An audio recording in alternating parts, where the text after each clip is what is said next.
Hey, Smarty Pants, you gotta admit, during these crazy times, it seems like everyone's talking about one thing. Looking towards the future with the vaccine. The Pfizer vaccine, 1 million people vaccinated today. The Moderna vaccine, 5 million people vaccinated in the U.S. Johnson & Johnson vaccine, 10 million people vaccinated. Vaccinations are rising. We're closing in on 100 million people vaccinated. There's a good chance your family has been talking about vaccines too. Perhaps your parents, grandparents, or other relatives have gotten vaccinated recently. After dealing with the pandemic for a long time, many people are hoping these new vaccines will end it. But what exactly are vaccines? I don't know. Chances are you've had one. Huh? We tend to get a lot of shots when we're babies. You're gonna feel a little pinch.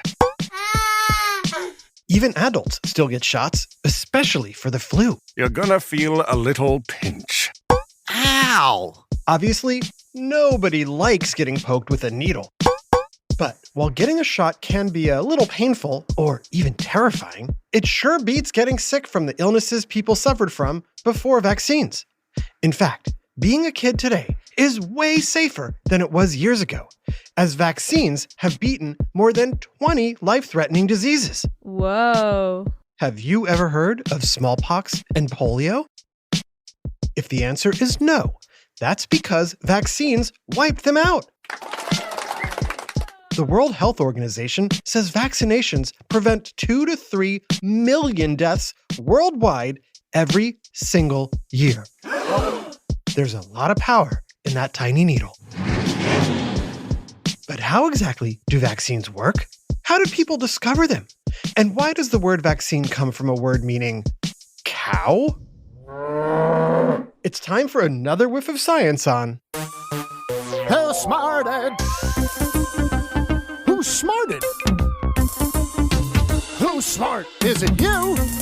Is it me? Is it science or history? Listen up, everyone. We make smarting lots of fun on Who's Smarted. Okay, Smarty Pants, picture this. You're sitting in class when suddenly the teacher says, It's time for a test. "A test?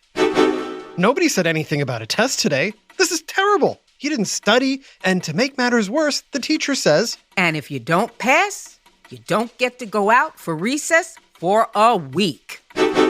no recess for a week?" That's right. You heard me. You sweat. You get chills. Your stomach turns. Your body makes funny noises.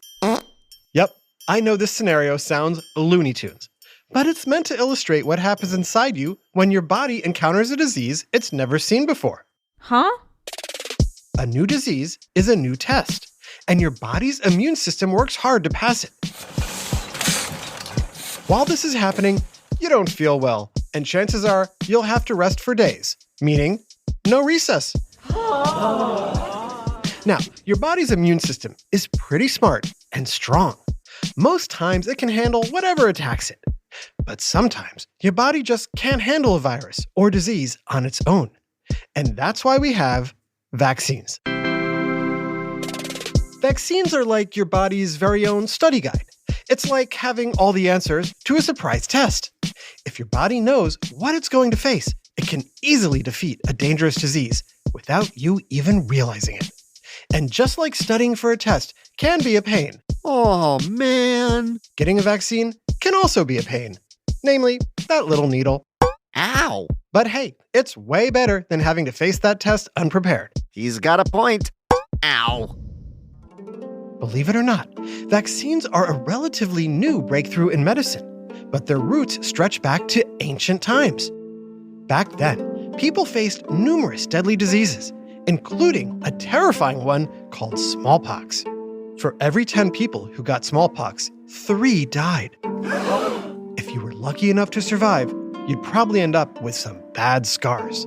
More than 1,000 years ago, people had figured out that some diseases, like smallpox, don't usually strike the same person twice.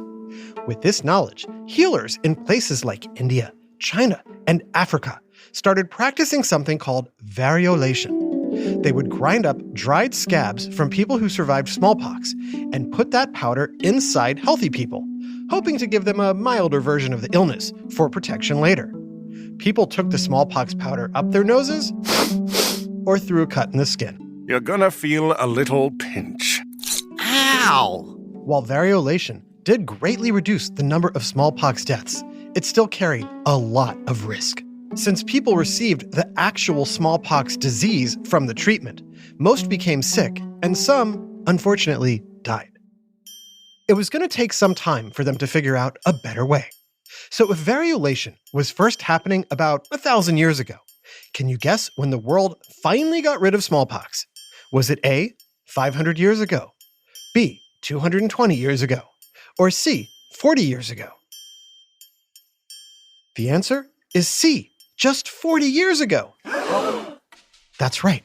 It took about 960 years for the doctors to get it right. What? But you get partial credit if you said B, since the major breakthrough that would eventually end smallpox and phase out other diseases happened about 220 years ago, when an English doctor named Edward Jenner noticed something peculiar about the local milkmaids. Care for some milk, sir? Why, thanks. I'd love a glass. Egads! Where did you get those scars? Do you have smallpox? Oh, these? No, this ain't smallpox. It's cowpox. Got it from me cows. It's no biggie. Cowpox looks like smallpox and makes you a little sick, but it ain't as deadly as smallpox, which I ain't never had. Who knows? Maybe I'm immune. Immune? Immune? Mind if I scraped off a bit of your scab and gave cowpox to someone else? Maybe they would become immune too. What do you say? Why not? Have at it. Thank you kindly. Now, I must find a test subject. Perhaps this gentleman. Would you care to volunteer? Who, me? No, I'm just a time-traveling observer. How about that kid over there? Perfect. It might sound crazy, but the person Dr. Jenner recruited for his cowpox experiment was indeed a kid. It was the 8-year-old son of his gardener named James Phipps. Now, James didn't feel well for days after receiving cowpox from Dr. Jenner, but he made a full recovery. A few months later, Dr. Jenner gave young James smallpox from a scab. Ow! And what do you think happened? That's right, he didn't get sick. Dr. Jenner performed this experiment over Ow! and over Ow! and over Ouch again! and over Still ouch! and over Ow! again. Not only did young James never become sick with smallpox, neither did any of the other children that Dr. Jenner tested. Through his scientific experiments, Jenner proved that people can be protected from a deadly disease by getting a related, safer germ. His treatment protected people from smallpox without the deadly risks of variolation. Because he used a disease from a cow in his study, Jenner called his technique vaccination, which comes from the Latin word for cow. Vaccination soon replaced variolation as the preferred way to protect people from disease, and medical advancements led to new vaccines.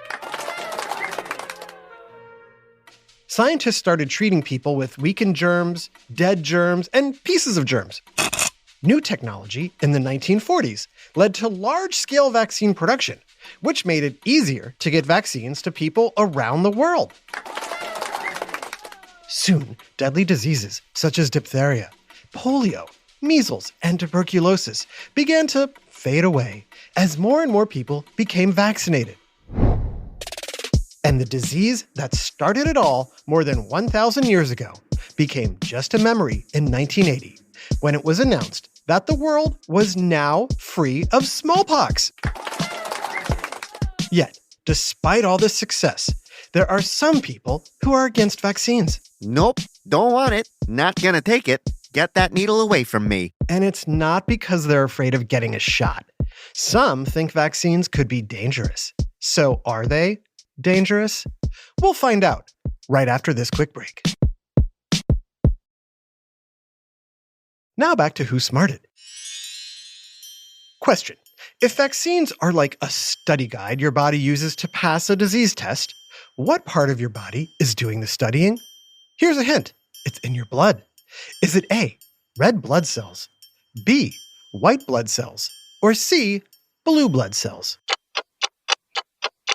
Kings and queens may claim to have blue blood, but it doesn't exist. However, you do have white blood cells which fight disease, so the answer is B. When you receive a shot, the vaccine inside you triggers your white blood cells. There are 3 types of white blood cells: macrophages, B cells, and T cells. Macrophages are hungry cells that gobble up germs and dead or dying cells. Yum, yum, yum, yum, yum, yum, yum. B cells and T cells are your attack forces. B cells create proteins called antibodies that go after germs, while T cells target and destroy infected cells. These B and T white blood cells also remember the germs so you don't get sick again. Whoa. When a vaccine enters your body, it's pretending to be an invading germ, so your body attacks and remembers it, making you immune. Now, sometimes the battle triggered by a vaccine requires an extra effort, causing side effects such as a headache or fever. You may not feel great, but you're not actually getting sick. It's just your body at work, and it's usually over within a short time. I have a question. If these B and T cells are so smart and remember everything, why do I need to get a flu shot every year? It's because the flu is a virus that changes from season to season. You need a new shot each year that's designed to help your body adjust to the new virus.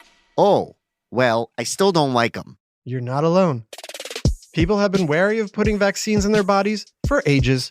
When Dr. Jenner's smallpox vaccine came out, critics called it a filthy piece of witchcraft. I give it 0 stars. In modern times, some people believe that vaccines cause disabilities.